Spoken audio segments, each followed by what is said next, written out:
सो honourable supreme court के पास एक petition आई है और क्वेश्चन ये है कि क्या एक Muslim women can a divorced Muslim women file for maintenance under section 125 CrPC. So 125 के लिए ये पिटीशन लगी, क्या वो मांग सकता है?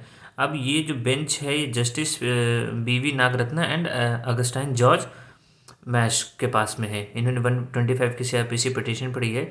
इस केस में एक्चुअली हुआ क्या था कि लोअर कोर्ट ने 20,000 रुपीज़ की मेंटेनेंस अलाउ की थी और उसी को चैलेंज करते हुए, जो कि this order was challenge before the high court of Telangana on that basis.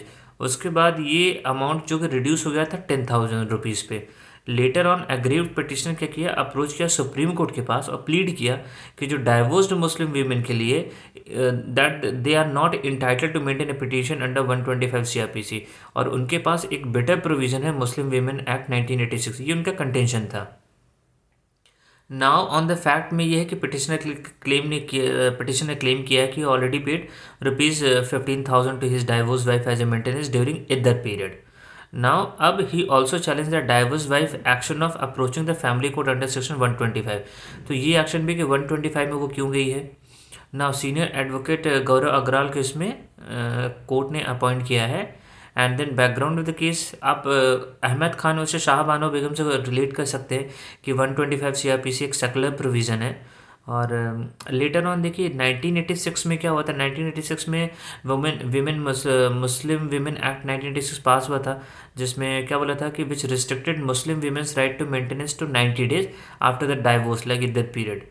Then उसके बाद इस कॉन्स्टिट्यूशनल वैलिडिटी, इस एक्ट के कॉन्स्टिट्यूशनल वैलिडिटी चैलेंज होती है Daniel Latifi versus union of India में, बट कोर्ट ने इसकी वैलिडिटी को अपहेल कर दिया that it is a special law.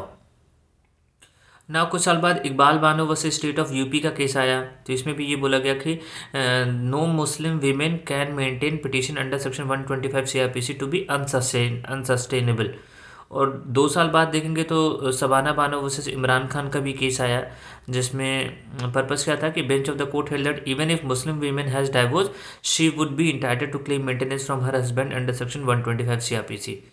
Then Shamima Farooqui versus Shahid Khan का केस आया, जिसमें भी 125 के लिए अलाउ किया था। 2019 में जस्टिस ए अमानतुल्ला, जो कि पटना हाई कोर्ट के जज थे, उन्होंने सेट असाइड कर दिया फैमिली कोर्ट का ऑर्डर जिसने रिजेक्ट किया था Muslim women petition for the maintenance. और ये ओपाइन किया गया था like Muslim women had the option to move for maintenance under 1986 as well as CRPC. If she chooses the court, she could not be said to be the debarred under the law on account of being divorced Muslim lady. Allahabad high court का judgement है Shakila Khatoon versus state of UP and others, Razia versus state of UP 2022, इन सब में 125 apply हो रहा है। Arshia Rizvi versus state of UP 125 apply हो रहा है। नौशाद फ्लरिश अकेला नौशाद 2023 सिंगल जज ने डिसाइड किया था like Muslim women who effected her divorce by pronouncement of khula can not claim maintenance from her husband and 125 after effecting khula. तो खुला होने के बाद देन 125 सीआरपीसी नहीं लगेगा नौशान फ्लोरिस में। देन मुजीब रहीम में क्या बोला था कि सिंगल जज rule that divorce Muslim women can seek maintenance under 125। 125 में तो आप मेंटेनेंस मांग सकते हो until she obtain relief under section 3 of 1986। It was added that an order passed under 125 shall continue to remain in force until the amount payable under section 3 of the act is paid.